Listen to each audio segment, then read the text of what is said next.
what can you tell us about the significance and the timing of these talks? Why are they happening now? We can sense that both sides have the intention to de-escalate in some way or the other. So the timing is important because, again, also on the U.S. side, you can see they are rapidly wrapping up all the trade negotiation, trade deals.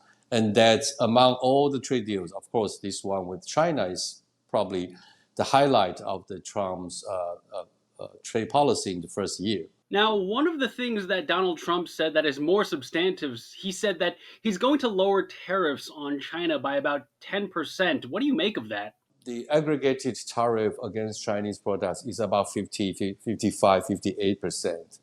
So lowering from that level to say 40 something percent is a good gesture. I would say a good starting point. Again, it shows, it sends out a message of goodwill.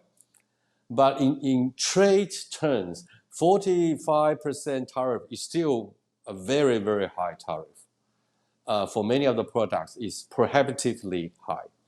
So it suggests that the U.S. and China probably have to continue to talk, even on tariffs. We are just at the very beginning of a long process. Donald Trump also said that Taiwan did not come up in these meetings. Now, the topic of Taiwan was kind of a focal point for this summit.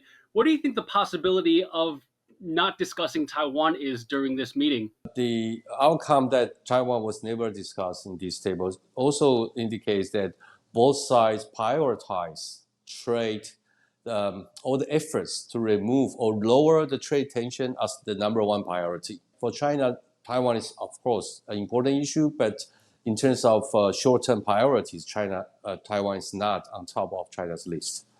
And also, of course, because I think China is reading the U.S. actions and they probably come to a conclusion that the U.S. is not in any position to change its policy towards Taiwan. So there's no point to raise this issue that knowingly that the U.S. has no intention or is not prepared to make any to start any discussions. Now, going into this meeting, what did you think? What do you think the Taiwanese government was looking for? And now that the meeting is over, what do you think Taipei is taking away from the meeting? Well, of course, I think on Taiwan, people are anxious about whether the issue of Taiwan will be raised and discussed, because there are a lot of rumors or conspiracies that has been floating around about trading Taiwan, or China is will be pushing Trump to make a major decisions on Taiwan. And actually, my own prediction is that I don't expect the U.S. going to make major concessions or major amendments to its policy towards Taiwan. To the contrary, to the opposite, I think the U.S. has already demonstrated, especially under President Trump, its commitment to ensure the cross-strait stability and to deter China from unilaterally taking, especially military actions.